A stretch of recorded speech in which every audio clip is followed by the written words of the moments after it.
Good evening, everyone. Welcome to the live chat. Again, I have so much I'm going to be talking about tonight. I wasn't sure where to begin, how to set it up, where to start the discussion.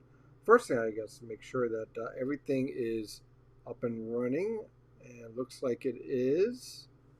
Yep, make sure of that. Oh, I figured out what the reverb problem was, by the way, so definitely fix that issue right there.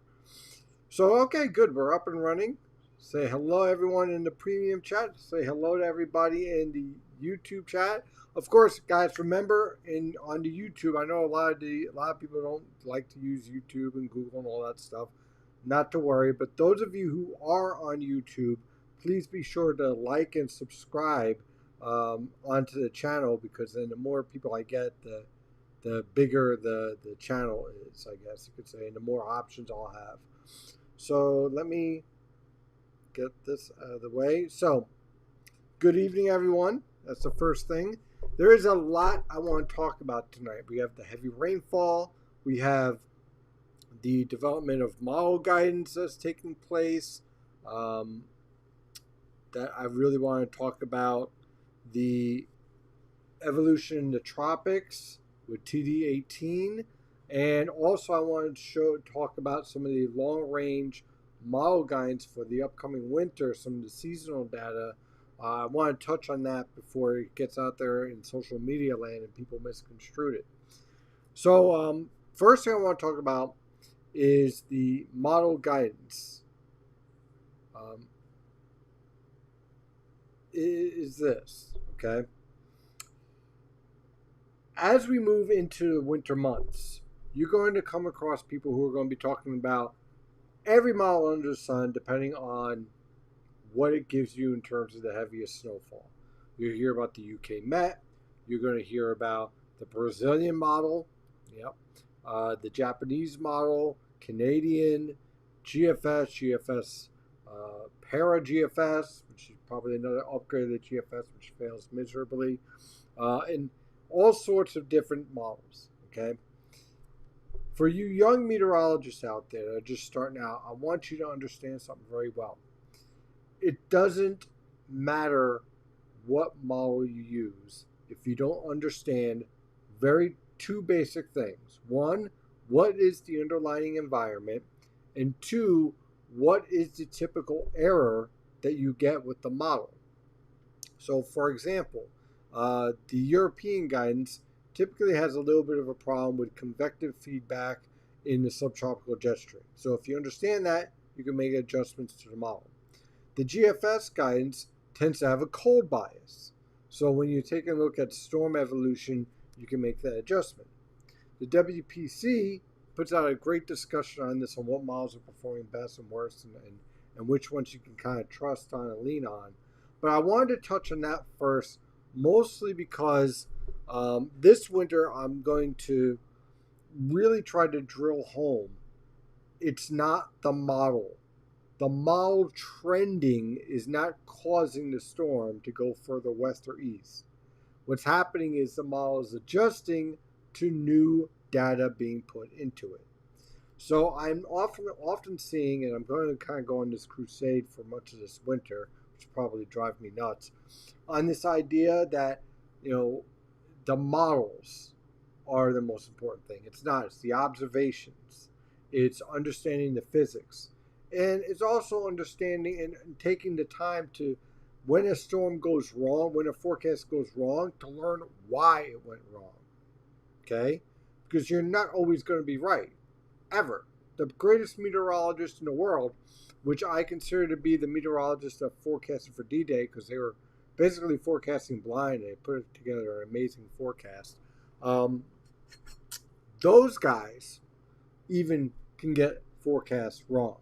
So the important thing is to learn from that. But model guidance is just that. It's guidance. And the best thing to do is not to try to look at 7,000 different models until you find the one that gives you 10 feet of snow in your home. What's important is to get a general idea of what is the real world conditions. Stick to two synoptic models and two mesoscale models. So let's say the GFS and the European families and the NAM and the HRR families. Learn those models really well, what their errors are, what their limitations are. You understand those tools, become a master of those tools, and then adjust to the environment at hand. If you do that, you'll do pretty good. By the way, what do you think of our new mugs for Halloween? Yep, here's the owl. There you go, for Halloween. Pretty cool, right? We got the Halloween background, so we're rocking it out. Very cool. So, is that okay? Good. That's working good. What's up? I can't see anything. No shit, you can't see anything. What? What am I supposed to look at? Okay.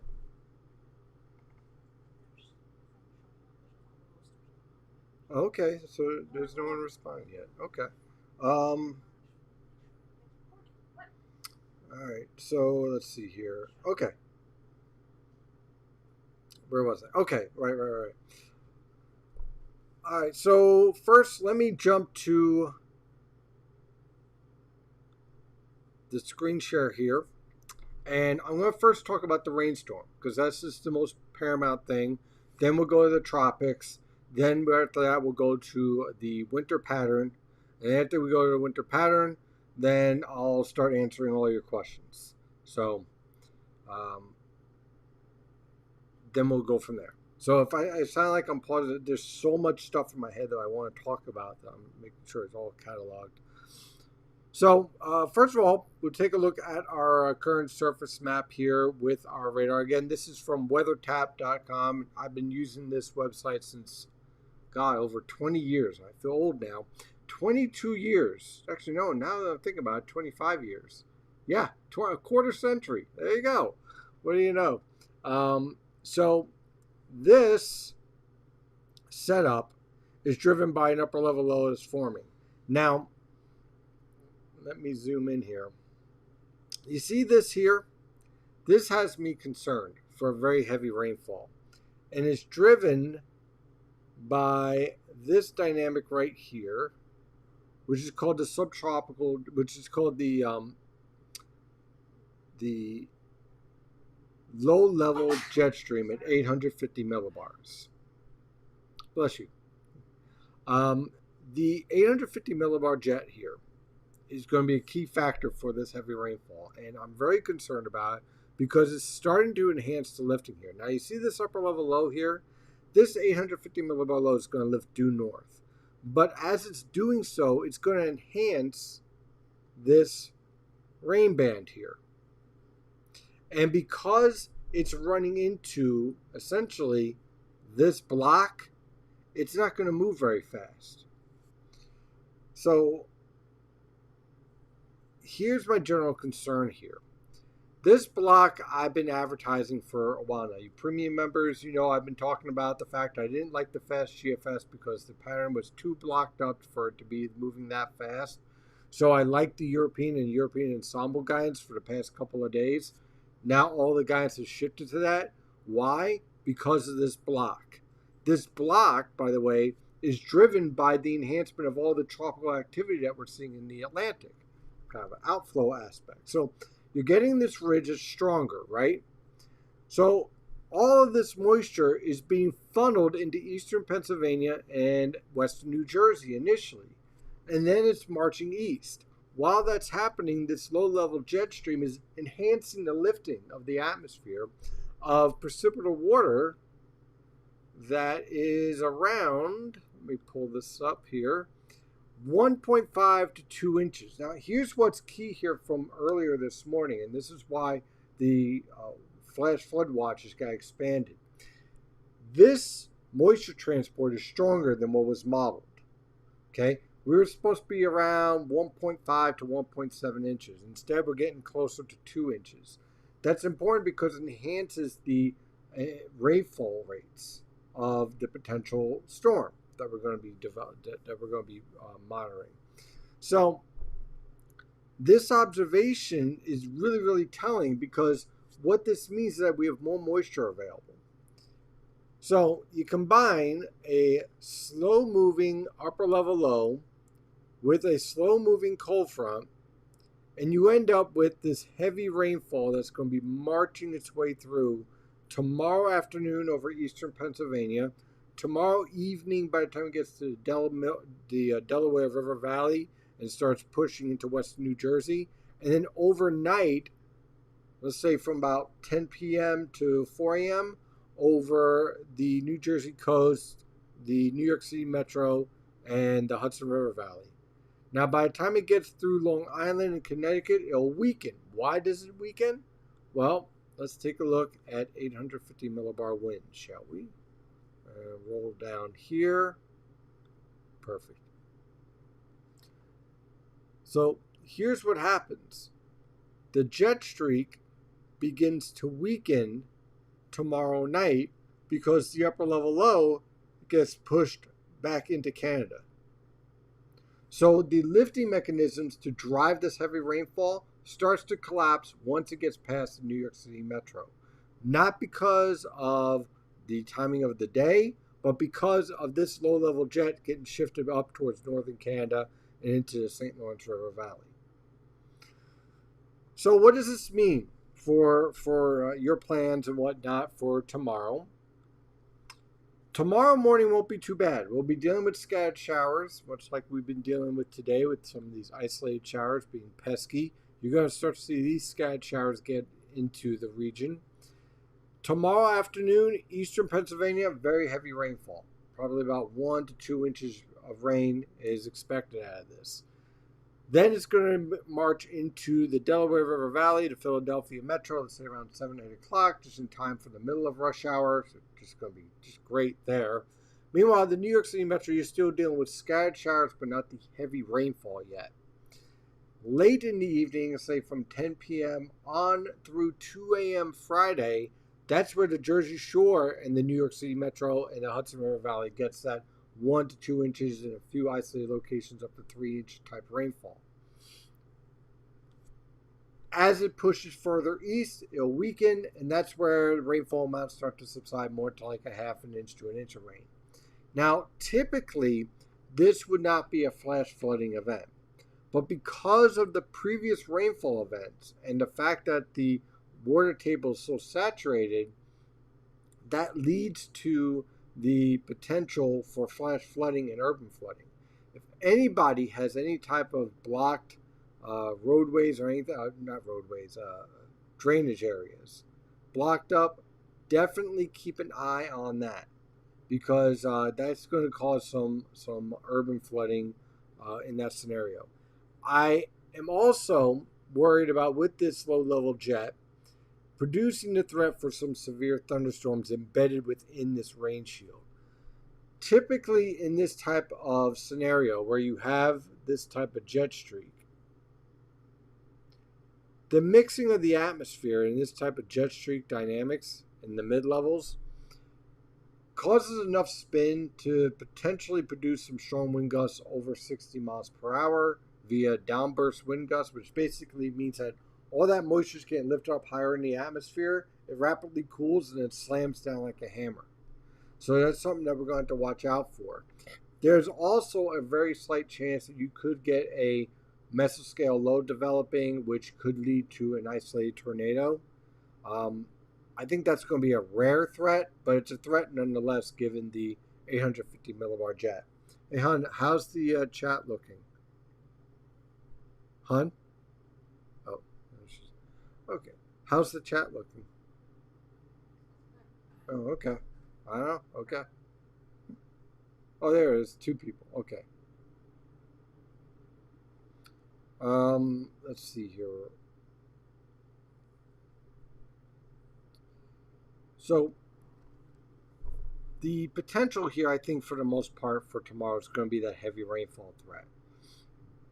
But I would not be surprised if we get some severe thunderstorms out of this, especially in the late evening hours, so let's say from about 4 to 8 p.m., when that jet streak is going to be maximized over eastern Pennsylvania and western New Jersey. I think that's where your best potential is in that scenario.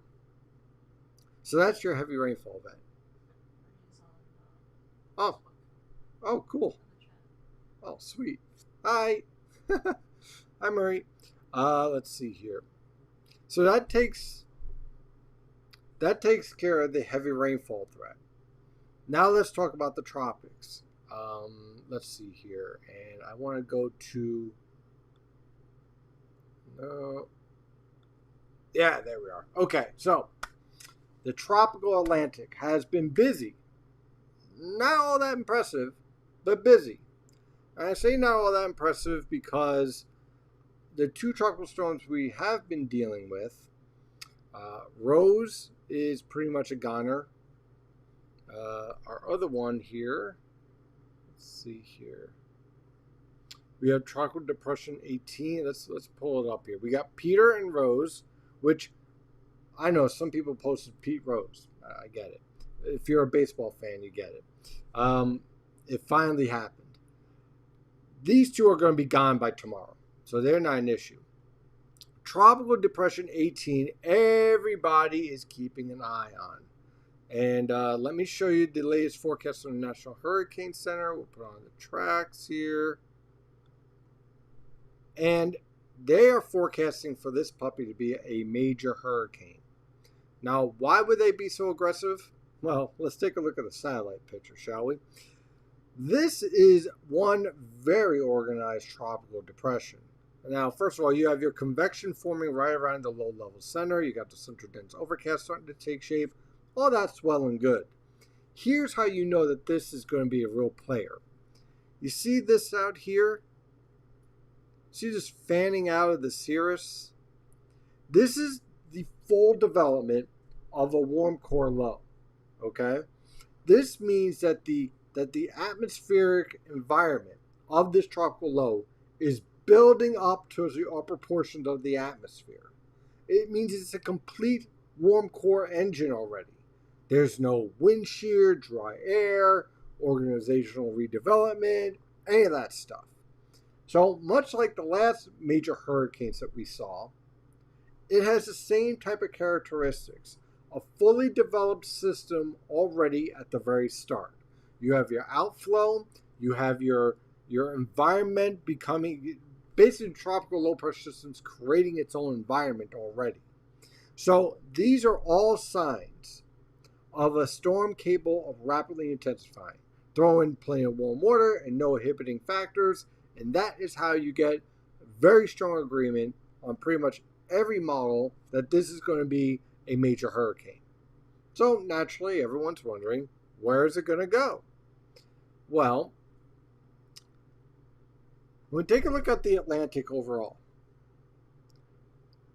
once this gets out of the way, basically this storm is going to be driven by the Western Atlantic Ridge. And that Western Atlantic Ridge is going to be building towards the East Coast, building to the west. So clearly it's going to have a pretty good chance of tracking, at the very least, to the north of the Lesser Antilles, maybe right around Puerto Rico. So obviously everyone gets very concerned about that. But the important thing to remember when you're dealing with these type of patterns is that you have to understand the whole pattern as a whole. In this scenario with this tropical low, we're looking at 10 days out, we have a pattern which is supported on the European guidance and the GFS guidance ensembles. Okay, same idea. Okay, maybe some slight differences, but generally the same idea, with a trough axis right along the East Coast. Why is this important? Well, what this does is suggest that any low pressure system that gets to the north of the Greater Antilles, like Puerto Rico, for example, is going to start to get drawn in and caught up by this trough. Is there still a risk to the East Coast? Absolutely. But my interest in this situation is not so much a direct impact on the eastern United States. And we can see this here on the GFS guidance and on the European guidance. Here, I'll pull up the latest 500 millibar pattern on the European guidance.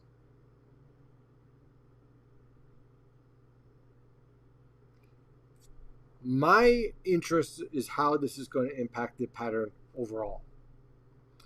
I honestly believe that this is going to stay away from us, but we still have to keep an eye on it. Sam is going to be a very powerful storm. Sam is going to be lifting up towards the northern Atlantic. And when Sam gets up to the northern Atlantic, it will kickstart a very strong negative NAO pattern.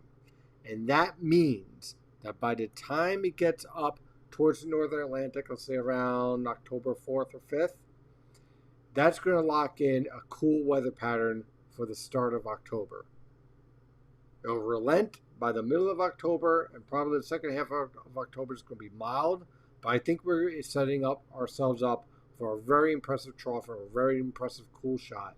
And all the model guidance have been advertising this, but I was hesitant to go full on trusting it because what you need for that to happen is a trigger. Sam is that trigger. Because what it does is that it takes all the heat associated with this tropical low, sends it up into the higher latitudes, and in order for that to be balanced, it has to send cool air down south towards the mid-latitudes where we are. And so that's what locks us into that pattern.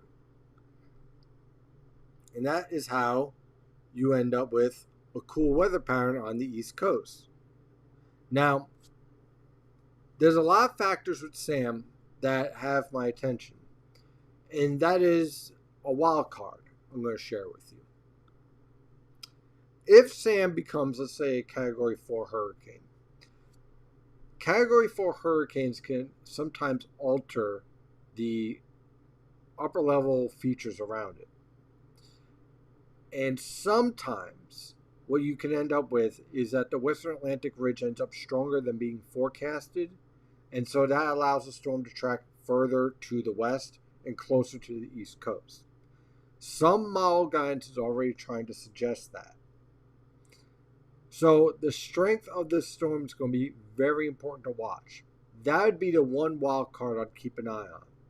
In that if Sam, which future Sam, becomes a major hurricane and becomes strong enough to start to pump the ridge to the north of it, that alters the entire pattern, the pattern evolution, and what we can expect moving forward.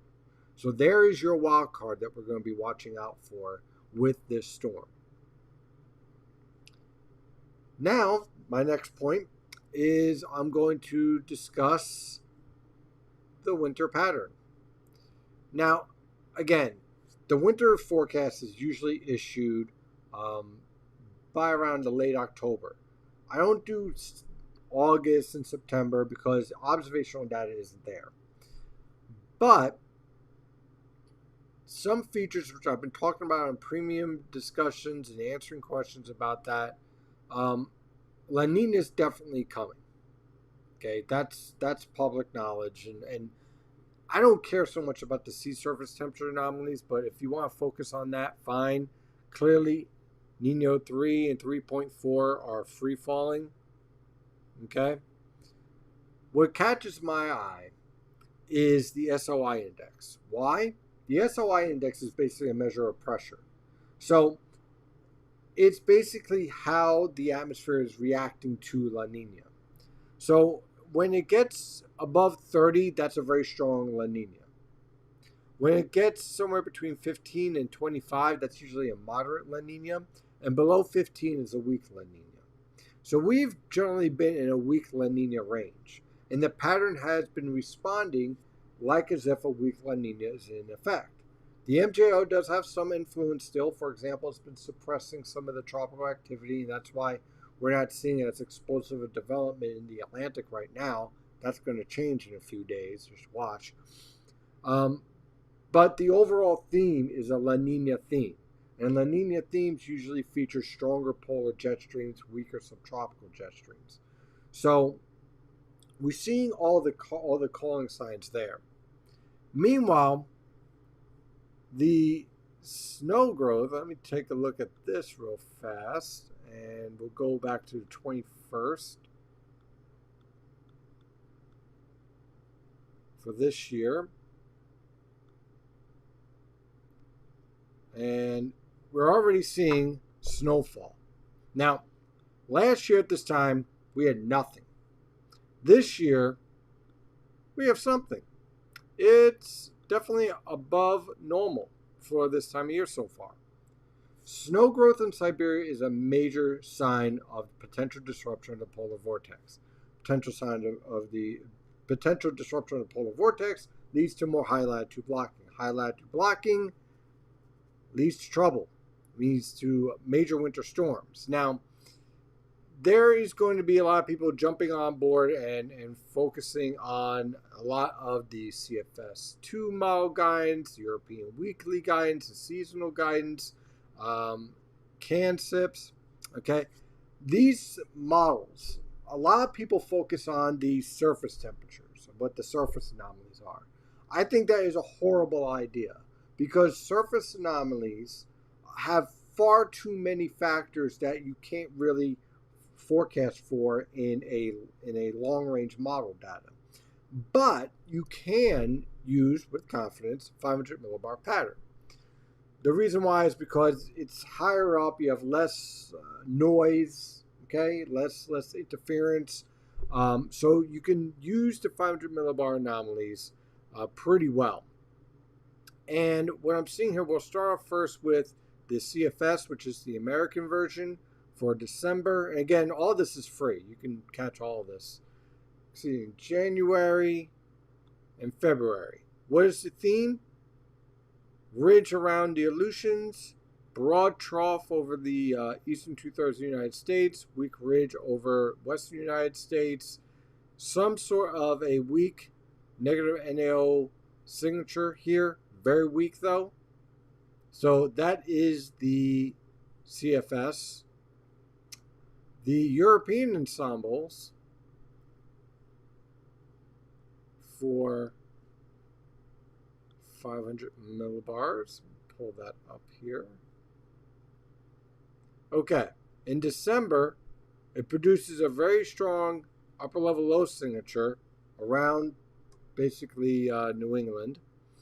A ridge over the western United States. Clear side of high latitude blocking. In January, hello, this is a very impressive pattern. This pattern would support storms diving out of the Canadian Rockies, rounding the bend around Kansas City, and then shooting towards the mid-Atlantic coast with cold air to your north. Again, strong high latitude blocking. And then February, where we start to see a transition away out of the winter pattern, where you start to see a polar vortex around, let's say, Greenland. And so what this leads to is a moderating pattern. And then finally, the Canadian guidance is basically starting to show the same theme. So what can we take from this? First of all, never take any of this stuff verbatim. Ever. Bad idea. But what it does tell you is that there are specific themes that are showing up in the model guidance for this upcoming cold season. 1, high latitude blocking supported. 2, the orientation of the negative EPO pattern is going to be key in determining where the trough axis sets up in the eastern United States and the central United States. And 3, this is a weather pattern that clearly features the development of isotropic lifting, which basically is those overrunning events and long duration storms. This is a situation where you have cold air pushing down, and probably your coldest air is going to be found in the northern plains, and then it gets bled to the east. That's how I started to see this whole setup. In terms of details, who gets snow, who doesn't, what can we expect, that all needs to be watched. But we'll continue to see that take shape. So that is what I have for this evening. Now, I'm going to take your questions, and again, I'll also probably pull up some of the YouTube content as well if anyone has any really good questions. But let's dive in to answering some of these questions. It's already 8:30, not bad.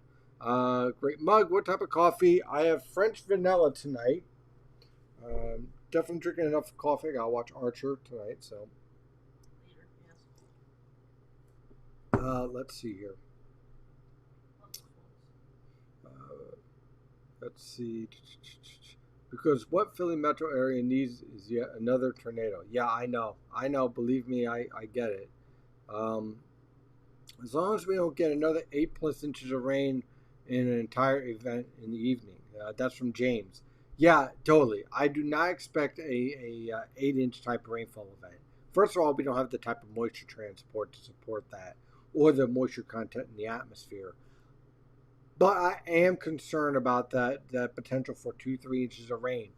Our water table cannot handle it. It just can't. What we need, honestly, is like 4 weeks of dry weather. Not just dry weather, but dry, cool weather to soak up all the moisture in the atmosphere and the upper portion of the soil. Right now, we get any type of these heavy rainfall events. I'm just going to tell you guys right now, prepare for flooding. Okay. Otherwise, we're going to be dealing. I don't see any other way out of this. And unfortunately, as I'm checking out the streets and whatnot, I'm not seeing a lot of areas where they've cleaned out the drainage systems, like New York City. So I'd be worried about that. Just saying. Is the tropical Pacific still mostly quiet? It's been a little bit more active of late. Your strongest typhoons are heading due west, which has been supporting the pattern that we're in right now. But I do expect more of an increase in activity for the middle of October still. Looks like the front-loaded La Nina winter. Any sign this La Nina could collapse faster than the last one? Excuse me. I really like this year, featuring a lot of our winter events in December and January and the first 5-10 days of February. Typically, with a second La Nina, what you get is a faster collapse to the winter pattern in the second one.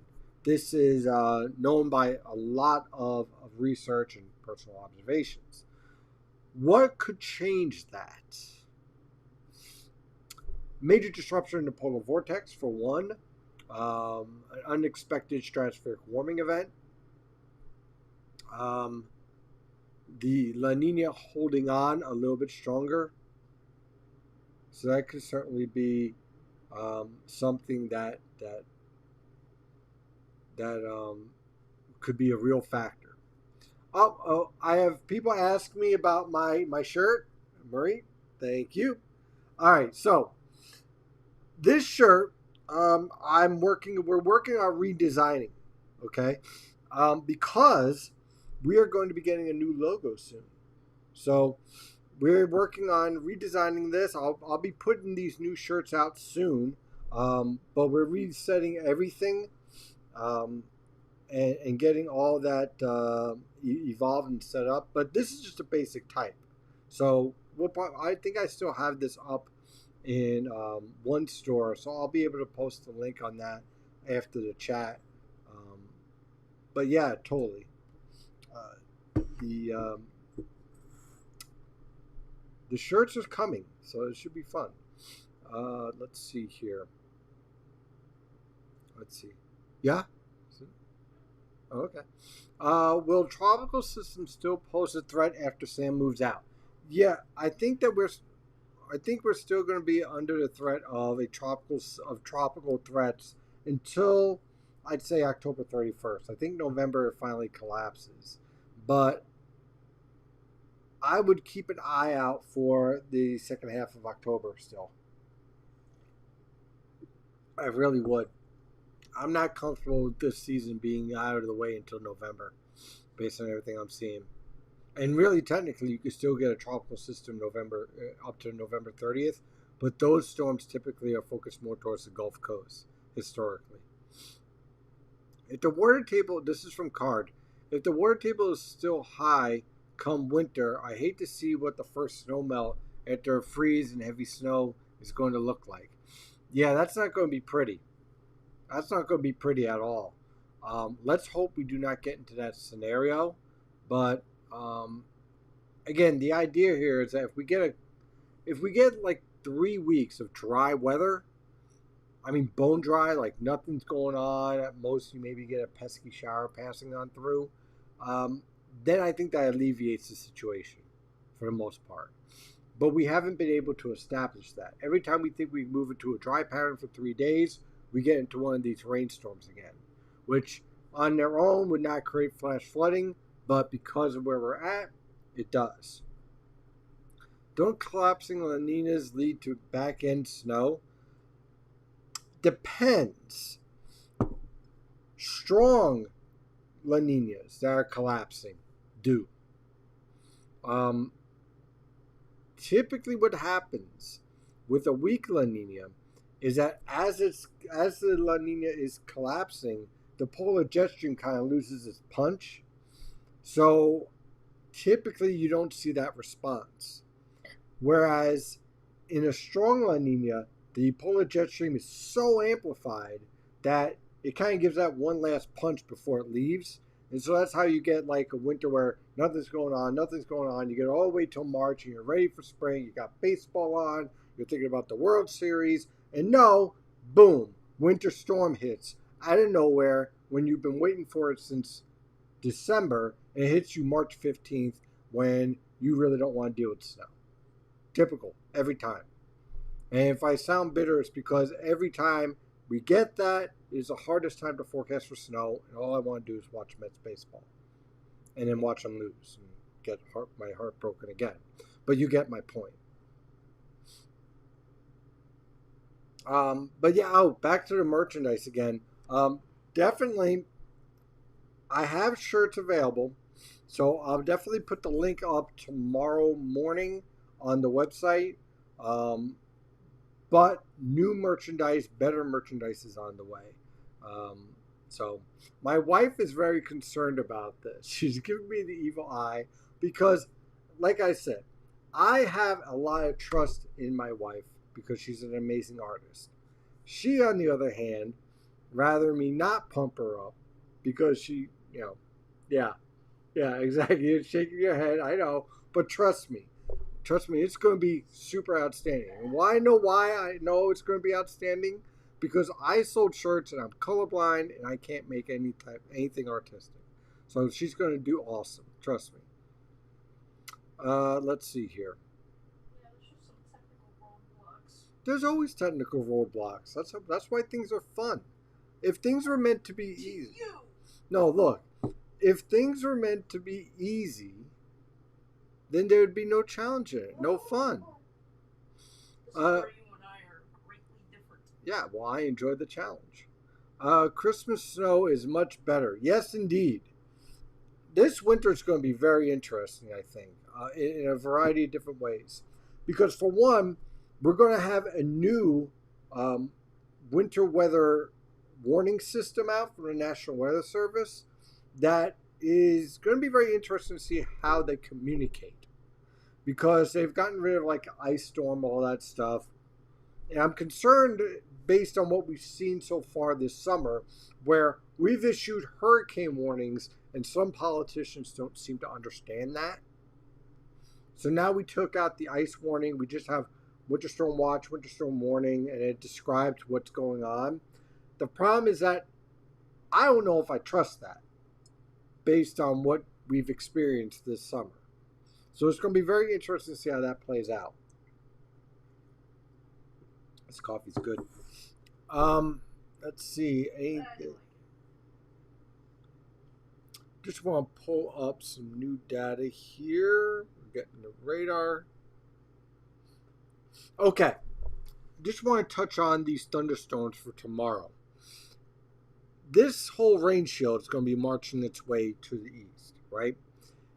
It is these little cells. Let me zoom in here real fast. Hopefully I didn't break it. Okay. You see these little cells right here and this right here? That's what we're going to have to watch out for severe thunderstorms. So you'll get these heavy rainfall bands, and then you'll get this amplification right here. And if you get enough turning because of our jet streak, in fact, let's pull that up right here.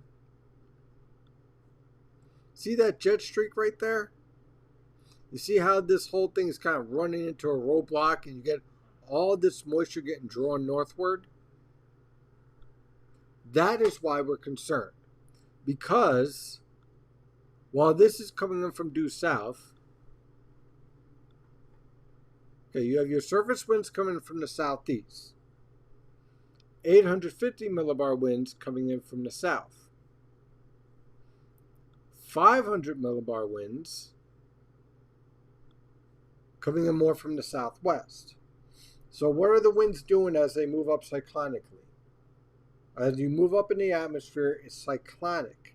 Okay, it's doing this turning. So let's say you have an air parcel. There we go. Here's your water vapor air parcel, right? It's coming along at the surface, and it starts to get lifted because of the thunderstorms. Well, that parcel is going to start to turn cyclonically because that's how the winds are forcing it. And so that cyclonic motion in the atmosphere within the thunderstorm starts to create a mesolow. And that mesolow enhances lifting further into the atmosphere. And so while that lifting is happening further and the twisting is enhanced, that is how you get your strong downburst wind gusts, because this gets lifted up way up in the atmosphere and then it falls. And when it falls, slamming onto the ground, that's how you get your wind gusts over 60 miles per hour in your thunderstorm. And that, ladies and gentlemen, is why we're concerned. Because as those winds come out and slam onto the surface, they create friction, which creates turning, which creates a small tornado. So it's a long process, but it all starts with this feature right here, where your winds at the surface to the mid-levels and then to the upper levels set up a cyclonic circulation. And that's why we're concerned about severe thunderstorms within this heavy rainfall. And by the way, this whole process also enhances the potential for the heavy rainfall threats. We got more questions here. Let me answer them. Okay, because this is what I do. Let me just get this out of the way. I'll go back to this. So what is your opinion on tornado threat, strong veering, low-level winds? Okay, that's from Aaron. I think that it's going to be isolated, but considering where we've been at this year, I'd watch out for,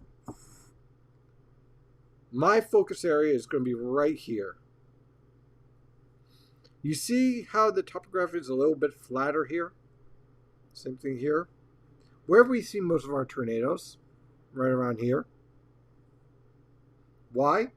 It's a combination of a perfect scenario where you have your veering winds and a low-level environment that is favorable for tornadic development.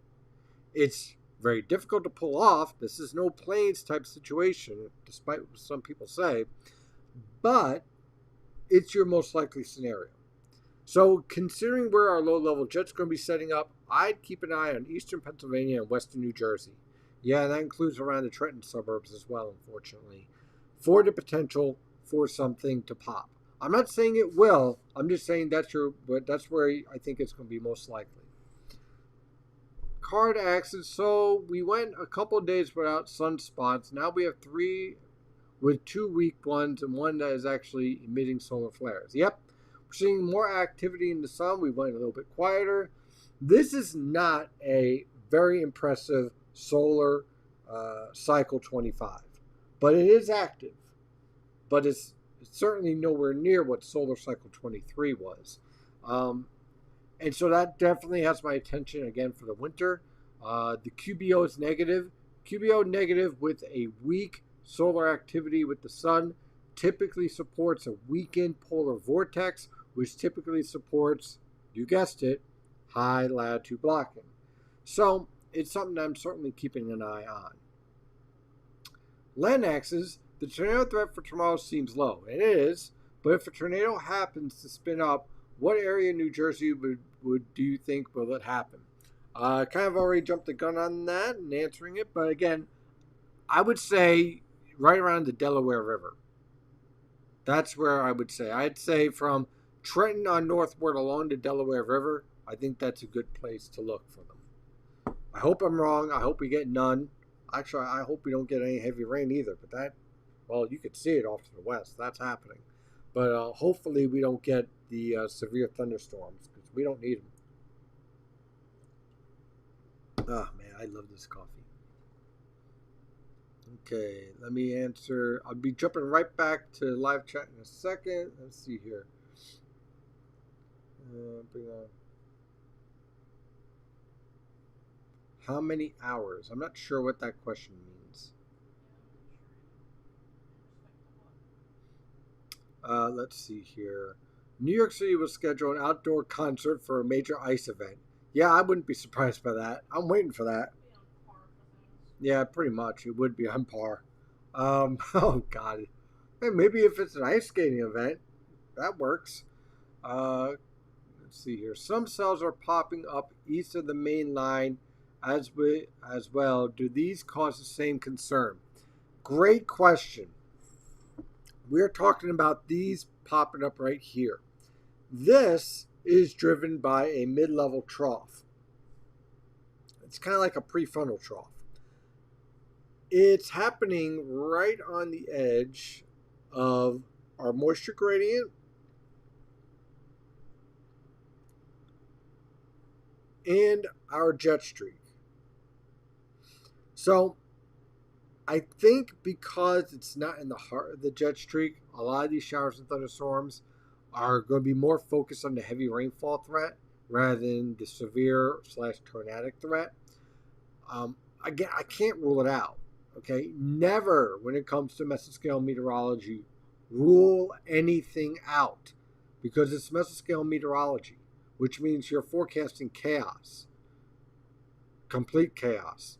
So you never rule anything out completely, but it's going to be on the very edge of the jet streak dynamics. And in fact, here, let me show you. We jump up all the way to 300 millibars. You see this right here? This is divergence and diffluence, okay? This is happening right under where all our heavy rainfall is happening. And this will be shifting east.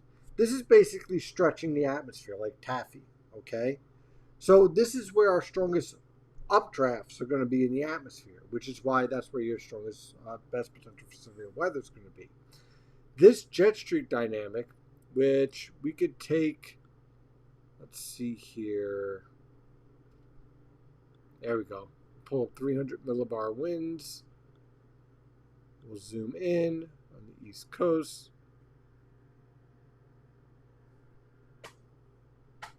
Okay. Now look what happens with this jet streak. Here it is right now. And look where it lifts up to. You see that process?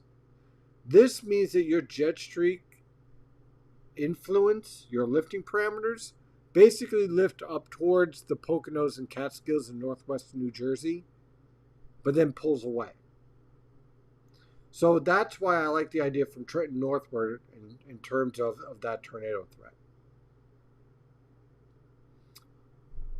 What's the time on heavy rainfall for tomorrow? Well, it depends on your location. If you're in eastern Pennsylvania, in fact, here, let me march this through. Eastern Pennsylvania, basically from roughly 2 o'clock on through 8 o'clock. If you're in the Delaware River Valley, let's say about from 7 o'clock through 11 o'clock. For the Jersey Shore, the New York City Metro, Hudson River Valley, from about 11 o'clock to about 3 a.m. And then for portions of Connecticut and Long Island from roughly midnight on through the morning hours on Friday.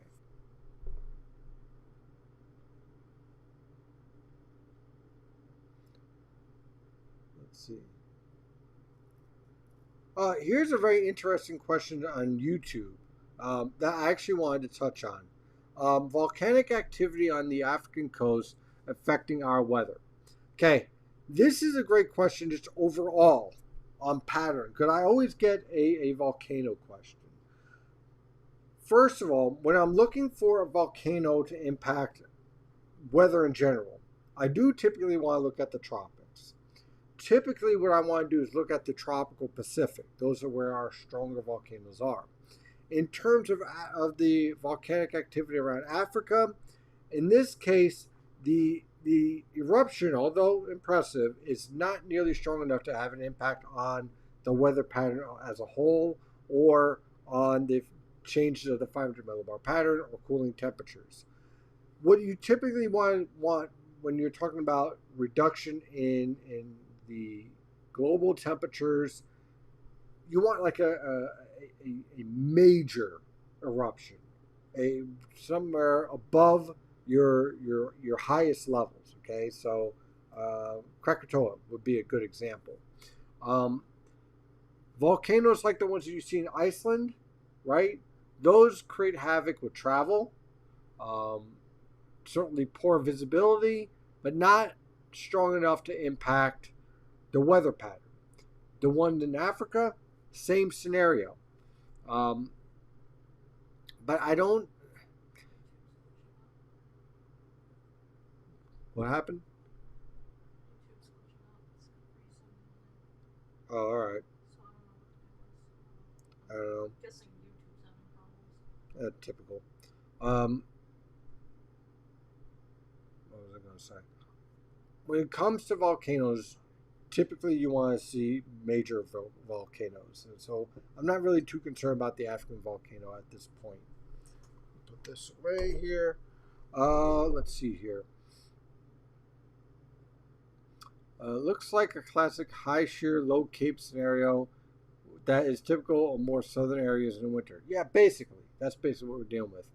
Len asks, is there any chance the cold front will stall over New Jersey or New York and we'll end up with a lot more rain than being forecasted? If there was that potential, I was watching for that potential as the upper level low was developing. Now that we know where the upper level low is formed, the primary concern is with the cold front stalling over the coastal waters, leading to a wetter weekend. But right now, I just see scattered shower threat for this weekend. I don't see it stalling over New Jersey because of what I'm seeing here on the water vapor satellite picture. You see, if it was going to stall over New Jersey, you see this area right here, I would need this to be in our coastal waters right now. Okay? Because it's located here, this ridge, this blocking ridge, it allows my cold front and my upper level low to get far enough east to get over into the coastal waters. It allows my upper level low to lift up towards the St. Lawrence River Valley, whereas if it was going to stall over New Jersey, it would start to lift up right through Michigan. So the orientation of the upper level low and my blocking ridge tells me that my cold front is likely going to stall out around the coastal waters and then pretty much wash out. The primary potential for rainfall amounts to go above the forecast is not the position of the cold front, but more so the development of a stronger 850 millibar jet stream, which I am watching very, very carefully this evening and will be updating on tomorrow morning.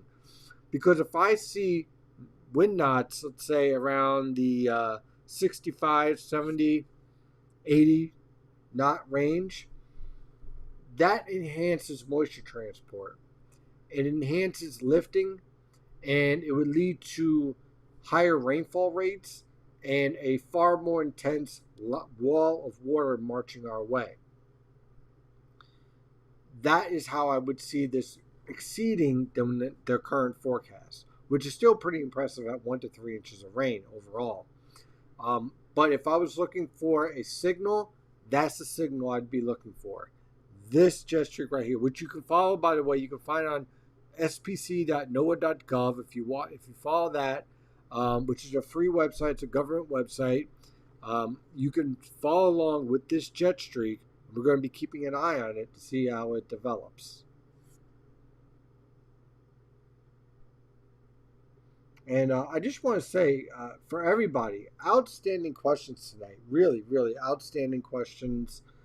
Great job, everyone, asking these really intelligent questions. I really appreciate it. Makes this a lot more fun. It's already fun, but you already know what I mean. And again, like I said, for YouTube, in order to get more features and add more stuff on here, I think they have like stickers and all this other stuff. If you're interested in that, just follow the channel, and that gives you more access and whatnot. So, or at least gives me more access to do more for you, I guess. At least that's how YouTube tells me how it works. We are going to wrap it up in 5 minutes, so I'm going to take, if you guys have any more questions, throw them in now. We'll answer them, knock them all out, while we take a look at our water vapor satellite picture and just sit in awe of the majesty of the weather here. Just an amazing extratropical storm. Nice upper level low formation, strong dry conveyor belt, nice moisture conveyor belt. It's a beautiful thing. It's going to get very interesting, I think, for this winter. I can tell you that right now. One thing I can tell you is that if you liked last winter, I think you're going to like this winter. Okay? In terms of activity. In terms of temperatures, well, it's going to be more volatile than you could imagine. In fact, I would not be surprised this winter if we see in 1 week highs in the 20s and highs in the 60s. Would not be surprised by that at all for this upcoming winter. I would not be surprised if we have a record low and a record high within the same week. Would a strong jet raise the severe threat? Yes, it would. See, because a strong mid-level jet streak means that there's more turning in the atmosphere, and then you introduce speed shear. So by adding these additional shear factors, you enhance the potential for strong wind gusts and also the potential for tornadic activity.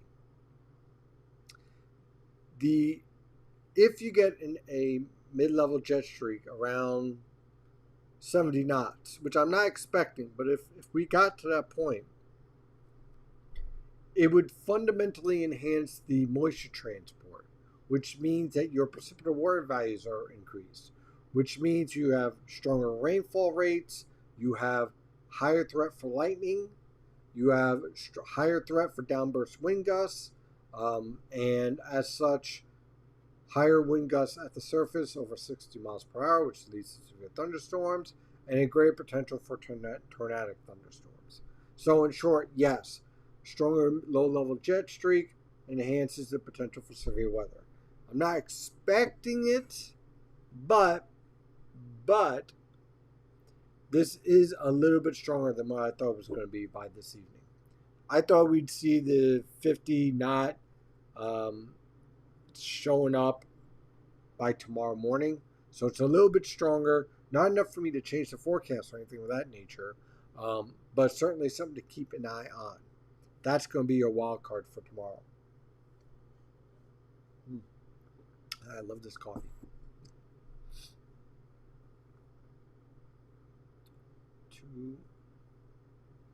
Okay, so it's pretty much 9 o'clock right now. I am going to be shutting this down and getting some rest and getting ready for Archer for tonight. Again, I want to thank everybody for joining, asking awesome questions. I really, really appreciate it. And I will be back next week, same time, same place. And we'll have more to share and more to discuss. And hopefully we won't be worrying about Sam all that much. Maybe. Fingers crossed.